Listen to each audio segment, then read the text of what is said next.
रसिक अनन्य श्री हरिराम व्यास जी अपनी वाणी में एक बात कहते हैं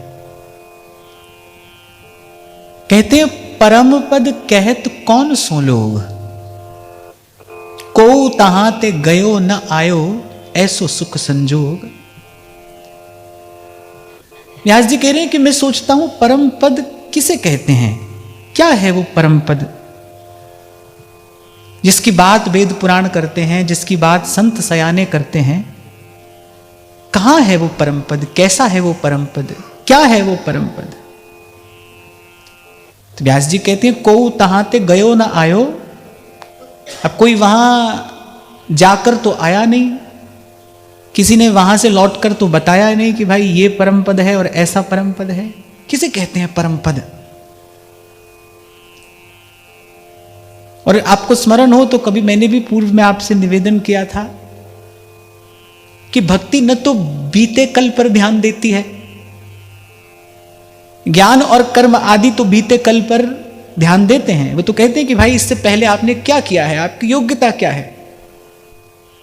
पर भक्ति न तो भूतकाल का कुछ विचार करती है और भक्त हो जाने पर भविष्य की चिंता तो होती ही नहीं। भक्ति ही ऐसी है जो तत्काल अनुभूति कराने में समर्थ है। आप अभी भजन करने का संकल्प करिए और आपके भीतर परिवर्तन अभी से आरंभ होगा। हाँ, इतना मैंने आपको अवश्य कहा, कल भी मैंने आपसे कहा कि भाई हाथ में माला लेते ही किसी को परमानंद नहीं मिलता है। मिल भी जाए प्रभु की कृपा की बात है, पर हम तो यहां आपकी अपनी बात कर रहे हैं ना। साधन में लगना पड़ता है, फिर लगे रहना पड़ता है, पर एक बात निश्चित है, भगवान कहते हैं मेरे भक्त की संभाल मैं पल पल करता हूं, उसका अनिष्ट नहीं होने देता, उसका अमंगल नहीं होने देता।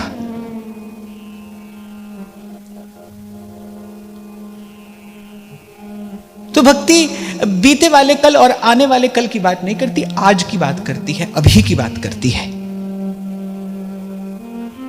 तो व्यास जी ने विचार किया है, बोले अब किसकी माने, क्योंकि परम पद पर जाकर तो कोई आया नहीं जो वहां की बात बताए।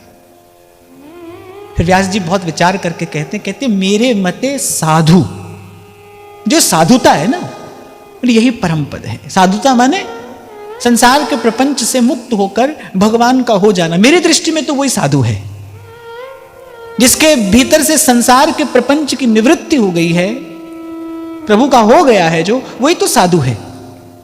जीव मात्र के प्रति जिसमें दया है, जो समता को उपलब्ध हो गया है, प्रतिक्षण बढ़ने वाला प्रभु का अनुराग जिसके हृदय में है, वही तो साधु है। तो व्यास जी कहती है मेरे मते साधु और है सोई जहां भक्ति रस भोग। व्यास जी यहां यह भी स्पष्ट कर रहे हैं, और साधु भी मेरी दृष्टि से कौन है, कह रहे जहां भक्ति रस भोग।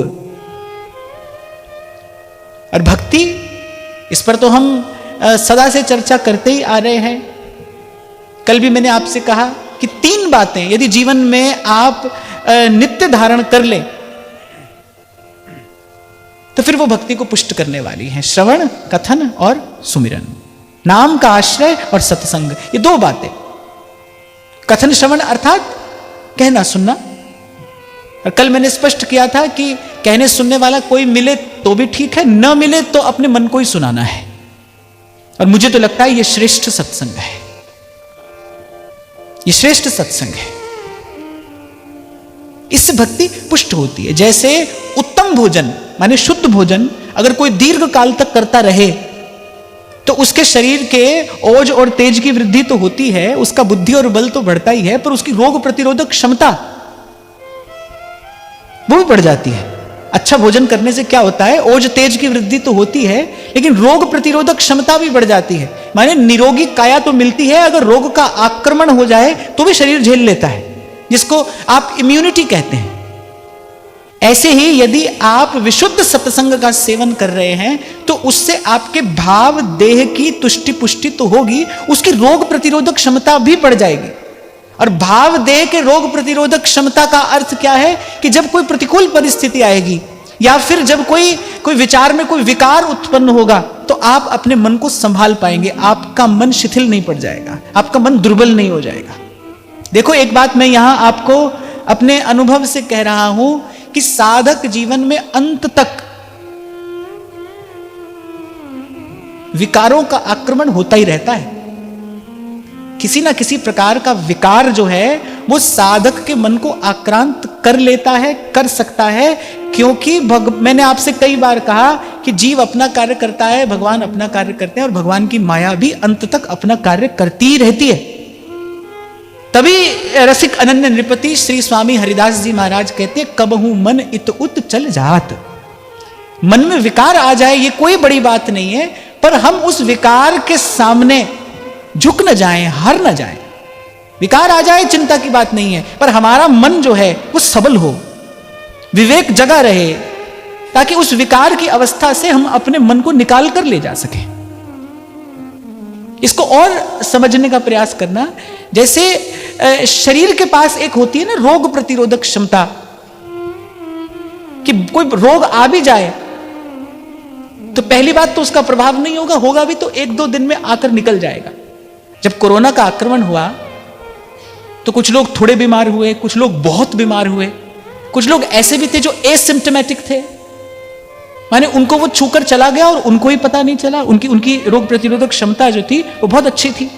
तो ऐसे हमारा जो भाव देह है ना, उसकी भी एक रोग प्रतिरोधक क्षमता होती है, उसकी एक विकार प्रतिरोधक क्षमता होती है कि विकार आएगा, विकार तो आएगा, लेकिन वो ज्यादा देर तक टिक नहीं पाएगा, माने आपका बहुत अधिक नुकसान नहीं करा पाएगा, आपकी बहुत अधिक क्षति नहीं करा पाएगा।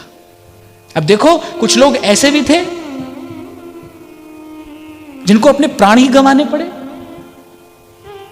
तो यदि सतत सत्संग नहीं होगा, यदि आप अपने मन से ही नित्य सत्संग नहीं करेंगे, तो क्या होगा कि विकार आएगा और उस विकार का आक्रमण असह्य हो जाएगा, और जीवन में, साधक जीवन में कोई ऐसी क्षति हो जाएगी जिसकी पूर्ति कराना भी संभव नहीं होगा। देखो भाई, ये तो मानना पड़ेगा, ये सावधानी का मार्ग है। जैसे बोर्ड पर लिखा रहता है ना, सावधानी हटी और दुर्घटना घटी, या बिल्कुल ऐसा ही है, सावधानी हटी और दुर्घटना घटी। अनेक प्रसंग पुराणों में मिलते हैं। जो भगवान की माया है वो तो केवल इस बात की प्रतीक्षा में लगी रहती है कि कब कोई भूल हो, कब कोई छिद्र हो और मैं वहां से प्रवेश कर जाऊं। देखो, जब तक कोई सेवा सुमिरन सत्संग में लगा है तब तक तो वो सर्वथा सुरक्षित है, तब तक तो उसको कोई चिंता नहीं। पर मैंने कहा ना कि माया अपना कार्य करती है, विकार आ सकता है और आ ही जाता है। विकार का आना नहीं रोका जा सकता, अपनी रोग प्रतिरोधक क्षमता बढ़ाई जा सकती है। जब कोरोना आया तो डॉक्टर यही तो कह सकते थे, भाई अपने आप को बचा कर रखिए। अब जो परिस्थिति आ गई है वो तो आ गई है, उसके सामने तो कोई कुछ नहीं कर सकता, अपने आप को बचा कर रखिए। और साधक को बिल्कुल इसी सूत्र सिद्धांत पर सदा चलना चाहिए। भाई ये जो हो रहा है ये तो होता रहेगा, इसको आप नहीं रोक सकते, यहां बाहर कोई परिवर्तन नहीं हो सकता। मैं तो बार बार आपसे कहता हूं, ये तो अभी ऐसा विकृत हुआ है, कल और हो जाएगा।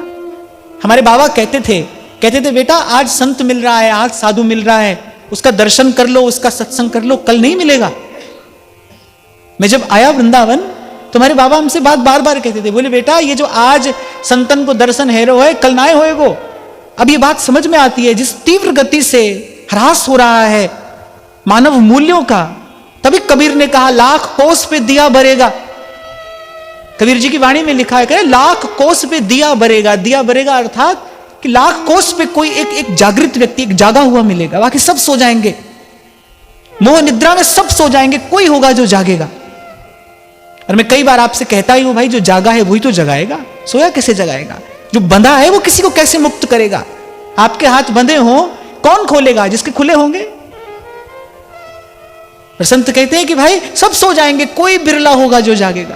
तो ये जो बाहर हो रहा है ना भाई, ये तो होगा, होता रहेगा और बढ़ेगा। अपने आप को बचा कर रखना है, अपने आप को सुरक्षित रखना है। इसीलिए मैंने कहा कि सावधानी हटेगी तो दुर्घटना घटेगी। सावधान, सदा सावधान, और सदा सावधान रहने का उपाय यही है, या तो सत्संग में रहिए, या सेवा में रहिए, या सुमिरन करते रहिए। हाँ, पर यह बात मैं केवल साधकों के लिए ही कह रहा हूं। जो अपना व्यापार में लगा है, काम धंधे में लगा, उसको तो भाई मरने की भी फुर्सत नहीं है, उसके लिए हमारी बात किसी काम की नहीं है। कैसे एक क्षण में आप कह देते हैं ना, भाई हम क्या करें, हमको तो मरने की भी फुर्सत नहीं है। तो ये बात कहते हैं ना, उनके लिए हमारी बात किसी काम की नहीं है। हम तो उनके लिए कह रहे हैं कि भाई जो संत की, गुरु की कृपा से थोड़ा जाग गए हैं, जिनको यह समझ में आने लगा है कि भाई मनुष्य जीवन का वस्तुतः उद्देश्य है क्या, क्यों दिया है भगवान ने यह जीवन, किस लिए हम मनुष्य होकर आए यहां पर, क्यों कहते हैं सुर दुर्लभ सोई ग्रंथन गावा, ऐसा क्या है इस मानव देह में जो देवताओं को भी दुर्लभ है। मना कर दिया ना सुखदेव जी महाराज ने देवताओं को कथा सुनाने से, नहीं भाई तुमको नहीं सुनाएंगे, तुम अनधिकारी हो, तुम अनधिकारी हो, तुम बिना परिश्रम के, बिना पुरुषार्थ के, बिना भजन साधन के, बिना सत्संग के सीधा सीधा फल प्राप्त करने की इच्छा से आए, और वो भी अपने स्वर्ग का तुच्छ अमृत लेकर, तुमको नहीं दिया जाएगा भगवान की कथा का अमृत। तो जिनको थोड़ा समझ में आ गया है कि भाई खाने पीने और सोने के लिए जीवन नहीं है, और पूर्व भी मैंने कभी आपसे कहा था कि जो खा पी सोकर और कह रहा है कि हम मजे में हैं, वो पशुवत नहीं, वो तो पशु से भी गया बीता है, क्योंकि पशु के पास तो विवेक है ही नहीं, पशु तो विचार कर ही नहीं सकता, मनुष्य कर सकता है ना। बार बार याद करिए, कल आपसे मैं कह रहा था, आज फिर कहता हूं, बार बार याद करिए, करते रहिए, ये समय नहीं जा रहा है भाई, ये जीवन जा रहा है। काल फिरे सर सांधे, तभी संत जगाते हैं, सोए जीव को जगाते हैं। संग फिरत है काल भ्रमत नित शीस पर। आपने कभी जंगल में अगर पशु को घात लगाते देखा हो, हिरण पानी पी रहा है और दूर कोई बाघ उस पर घात लगाकर बैठा है, वो बेचारा निश्चल सा हिरण पानी पी रहा है और उसे पता नहीं है कि मेरे सर पर काल खड़ा है, और बस एक क्षण में बाघ घात लगाता है, और बस अब हिरण था और अब नहीं है। ऐसे संत कहते हैं, संग फिरत है काल भ्रमत नित शीस पर, ये तन अति छिन्न भंग धुआं को धौर है, ताते दुर्लभ काल न वृथा गवाइए। बड़ा अनर्थ है ये, साधक जीवन में तो ये बड़ा अनर्थ है जो काल को व्यर्थ गवाता है, ये बड़ा अनर्थ है। ताते दुर्लभ काल न वृथा गवाइए, ब्रजनागर नंदलाल सुनिस दिन गाइए, ब्रजनागर नंदलाल सुनिस दिन गाइए। और श्रीमद् भागवत बता रही है कलयुग के समान तो कोई दूसरा युग है ही नहीं। दृष्टि प्रभु पर हो, प्रभु की कृपा पर हो तो भाई बड़ी मौज है। ऐसे थोड़े में बड़ा काम बन जाता है, बड़े थोड़े से प्रयास में बड़ी वस्तु हाथ आ जाती है। और मैं तो एक और बात भी समझ पाया कि जाको है जासो मन मान्यो। संसार क्षण भंगुर है, क्षण भंगुर है, क्षण भंगुर है, ये सुन सुनकर, ये जानकर, ये मानकर कौन सा हम संसार छोड़ देते हैं। जिसको जो करना है सो तो वो करता ही है। जाको है जासो मन मान्यो, सो है ताके हाथ बिकान्यो। जिसको भजन करना है उसके लिए कोई सतयुग नहीं है, उसके लिए कोई कलयुग नहीं है। जिसको नहीं करना है उसके लिए हजार बहाने हैं। जिसको करना है भाई वो तो किसी भी स्थिति में रहकर करेगा। जल की धारा जब समुद्र की ओर चलती है तो पग पग पर उसकी पूजा नहीं होती।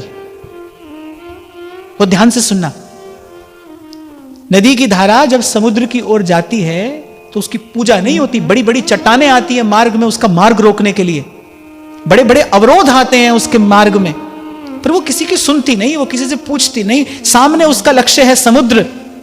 एक बात कि वो धारा रुकती नहीं, चलती है, चलती है। ऐसे हमारे वेद कहते हैं चरई वेती, चरई वेती, चलते रहिए, रुकिए मत। मैं उस दिन आपसे कह रहा था ना, कोई बालक आया, किसने कहा कि मन में इच्छा है कि भजन करूं, पर जैसी बोला ना पर, तो मैंने कहा पर माता पिता की इच्छा है कि मेरा विवाह हो जाए। तो मैंने कहा तुमसे बड़े कौन है? माता पिता। तो मैंने कहा माता पिता की इच्छा बढ़िया, अभी तो विवाह हो ही जाना चाहिए। तुम्हारा पर सुनकर ऐसा कह रहा हूं मैं, क्योंकि मैंने ऐसा अपने आसपास देखा कि जिसको भजन करना है उसके वहां पर फिर किंतु परंतु नहीं है। किंतु परंतु क्या होता है? और यदि किंतु परंतु है तो अभी थोड़ा समय और देकर उस किंतु परंतु को दूर हो जाने दीजिए। आप देखेंगे कि जब भजन भाव पुष्ट होता है ना, जब भजन भाव पुष्ट होता है तब किसी की आज्ञा अनुमति की आवश्यकता नहीं होती, तब तो व्यक्ति चल देता है। बाला मैं तो बैरागण हूंगी। कैसे मीराबाई गरज कर कहती हैं, बरजी मैं काहू की नहीं रहूं। मैं किसी के रोके रुकने वाली नहीं हूं।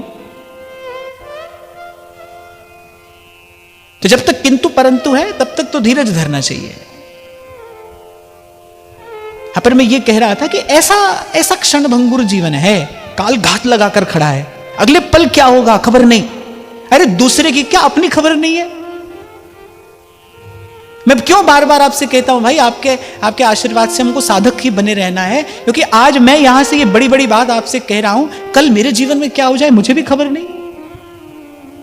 इसलिए डरते डरते सर झुकाकर बस इस मार्ग पर चलते चलते और निकल जाना चाहिए, अपने गंतव्य तक पहुंचने का प्रयास करना चाहिए, जहां न भव भय रोग। तो व्यास जी कह रहे वो परम पद क्या है? व्यास जी कह रहे साधुता ही वो परम पद है। और साधुता भी कैसी? जहां भक्ति रस भोग। वदनम गदगद रुद्धया गिरा पुलकैर निचितम वपुः कदा तव नाम ग्रहणे भविष्यति। जहां भक्ति रस भोग, जिसके जीवन में सत्संग होगा ना, वही इस सुख दुख की अनित्यता और क्षण भंगुरता देखकर प्रभु से कहेगा, प्रभु अब इस सुख दुख से पार कर दो। नहीं तो व्यक्ति क्या करता है, उदाहरण दे रहा हूं मैं आपको, व्यक्ति क्या करता है, कोई मिला तो सुख हुआ, जब वो बिछड़ा तो दुख हुआ। वो व्यक्ति उस बिछड़ने का दुख पुनः मिलने के फिर उसी अनित्य सुख से दूर करना चाहता है। जिससे बिछड़ कर दुख हुआ, हम सोचते हैं फिर वही मिले और हमारा दुख दूर हो जाए। अगर उसके मिलने में सुख होता तो फिर सदा रहता ना, कहां रहा। यह विवेक सत्संग देता है।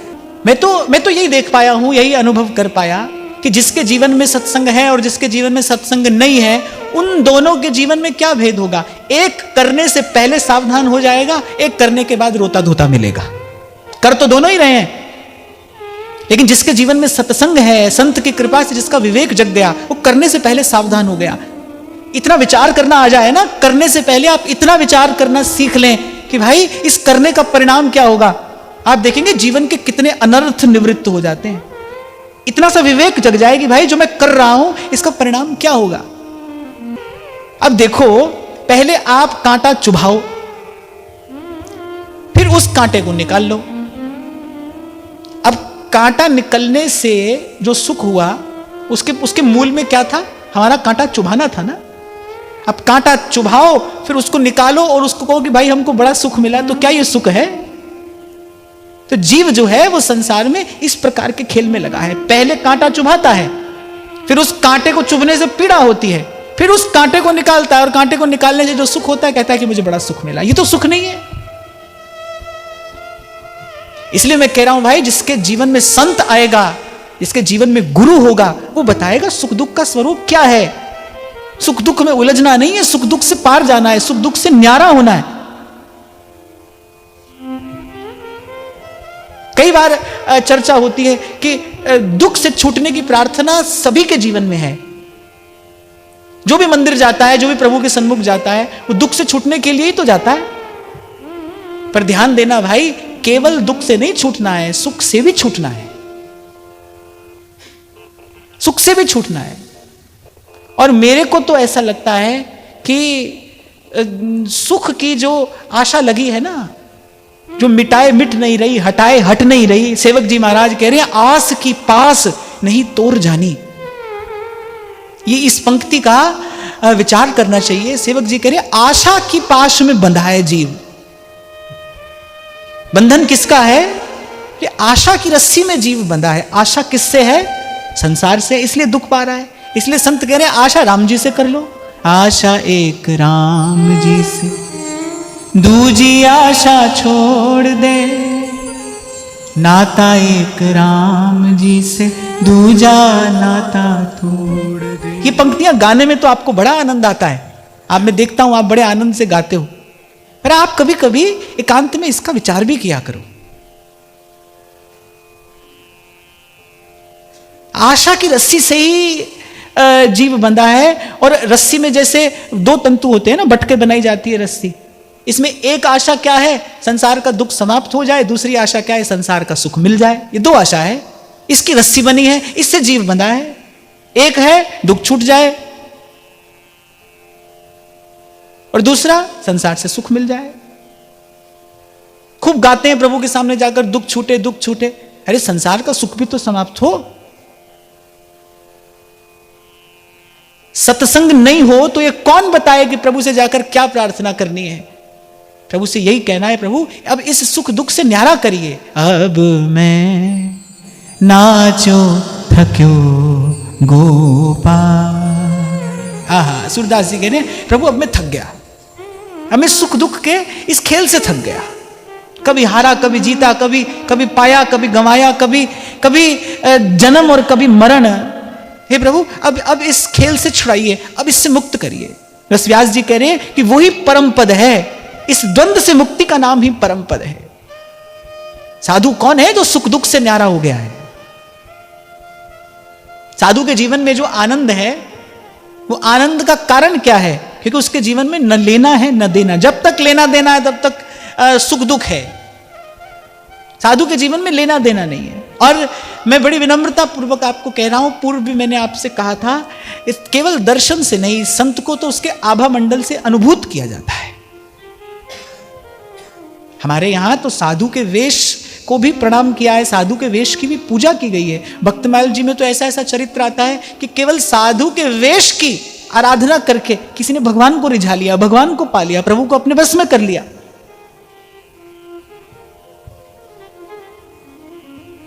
तो जो सुख दुख से न्यारा हो गया है वो साधु है। और व्यास जी कह रहे यही परम पद है।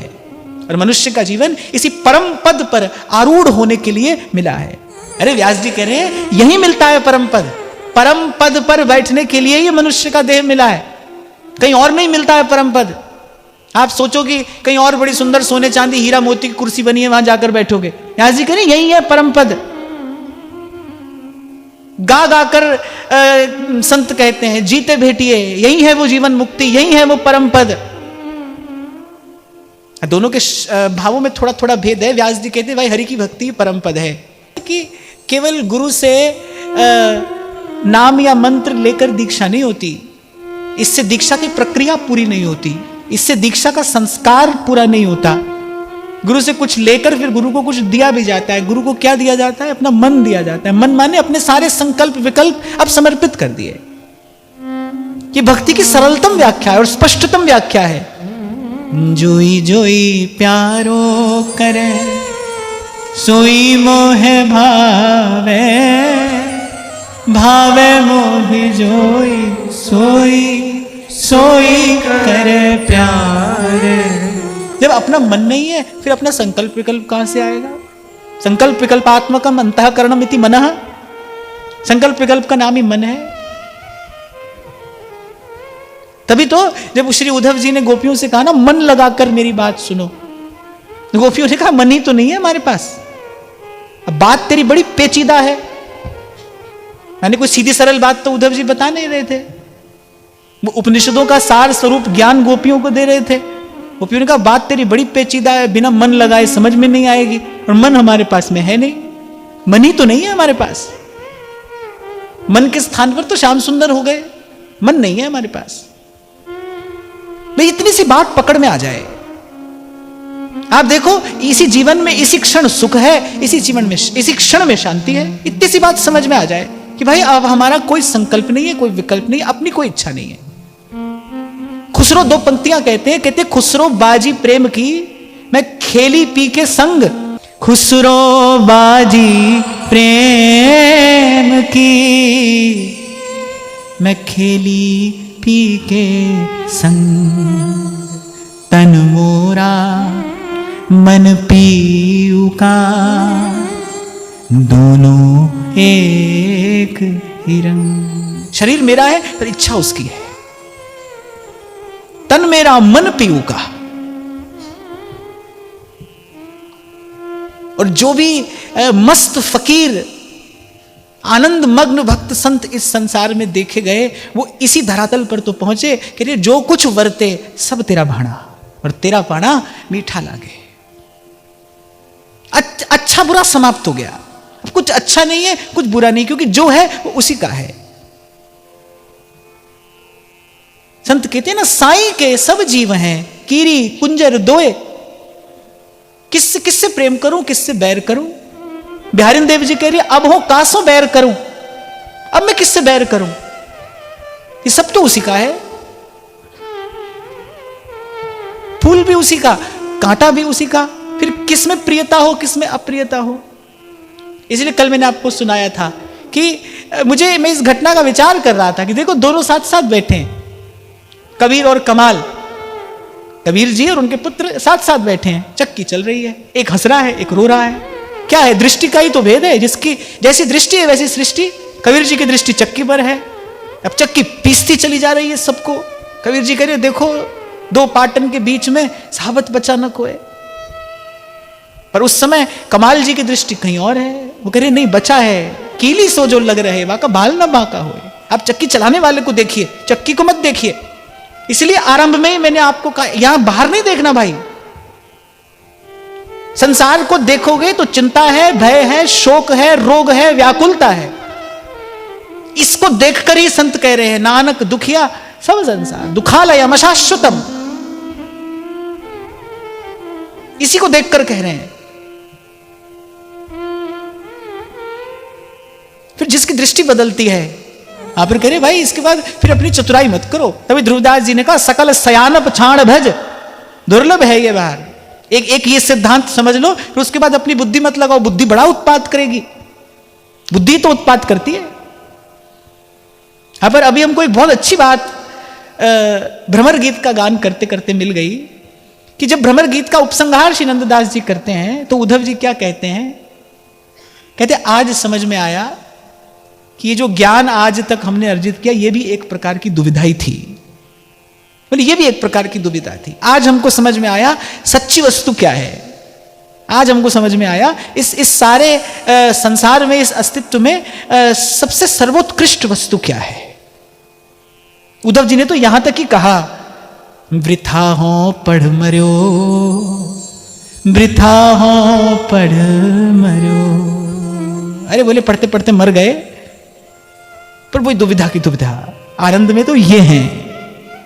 तभी मैंने आपसे कहा भाई कहीं और आनंद मिलेगा ऐसा नहीं, भक्ति तो आपको यही आनंद देती है, देने को तत्पर है। वो एक बात आपसे चाहती है, ये मन बुद्धि एक और कर दीजिए, सकल सयानप छाण भज, दुर्लभ है ये बार। अरे यही तो सबसे बड़ा साधन है।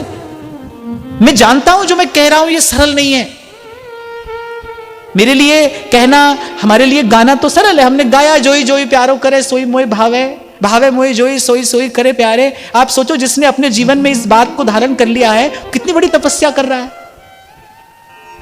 मन बुद्धि अनेक अनेक प्रकार के रंग कौतुक दिखाएंगे, पर वो सदा है अपने भाव में कि तेरा भाना मीठा लागे, जूं राखे त्यों रहिए। ये सबसे बड़ी तपस्या है, जिसको देखा नहीं, जिसको सुना नहीं,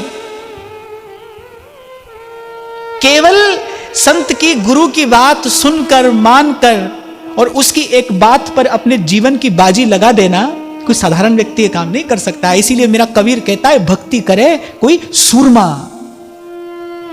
भक्ति दुहेली राम की नहीं कायर का काम, करे कोई सूरमा, जाति बरन कुल खोए। आपको मैंने सुनाया था ना कि जब आरंभ में जब श्री जी की सेवा करनी आरंभ की ना तो अवस्था भी कम थी, 20-22 बरस की अवस्था में तो कोई भी पूछ लेता है ना, बोले बेटा क्या कर रहे हो, क्या करोगे। तो अगर कभी उनसे कह दो ना भाई भजन कर रहे हैं, बोले नहीं वो तो ठीक है, करते क्या हो। बोले ठाकुर जी की सेवा करते, नहीं वो तो सब ठीक है, करते क्या हो, काम क्या करते हो। तो मैं ऐसा देखता हूं कि संसार के लोगों का ऐसा दृष्टिकोण है कि भजन साधन तो व्यर्थ का काम है, जो किसी काम के नहीं होते ना वो एक काम करते हैं। फिर मैं कहता हूं कि भ्रम में मत रहिए, हाथ कंगन को आरसी क्या, पढ़े लिखे को फारसी क्या, आधा घंटा कमर सीधी करके और एक बार एकाग्र चित्त होकर बैठकर बताइए, बैठकर दिखाओ। अरे चांद तारों पर पहुंच जाओगे, पर आधा घंटा भजन में बैठने को कहते दिन में तारे नजर आने लगेंगे। ये नहीं कायर का काम। इसलिए मैं कह रहा हूं अपने संत और गुरु के एक वाक्य पर अपना सर्वस्व न्यौछावर कर देना, ये साधारण व्यक्ति के बूते की बात नहीं है भाई, और बुद्धिमान के वश की बात तो बिल्कुल भी नहीं है। जो बहुत बुद्धिमान हो वो तो ऐसा कर ही नहीं सकता, उसकी बुद्धि पल पल में उत्पात करेगी। इसीलिए सूरदास कहते हैं, सूरदास की सबे अविद्या, सूरदास की सबे अविद्या, देगी हरो नंदलाल, अब मैं नाचो थक्यो गोपाल, अब मैं नाचो थक्यो गोपाल। तो दो बात है भाई, एक संग फिरत है काल भ्रमत नित शीस पर, दो बातें हैं, एक तो मृत्यु सवार है सर पर, और दूसरी बात ये तन अति छिन्न भंग धुआं को धोर। आप देखो कितनी बड़ी दुर्बलता है ये, एक तो शरीर क्षणभंगुर और उस पर भी मृत्यु सर पर सवार।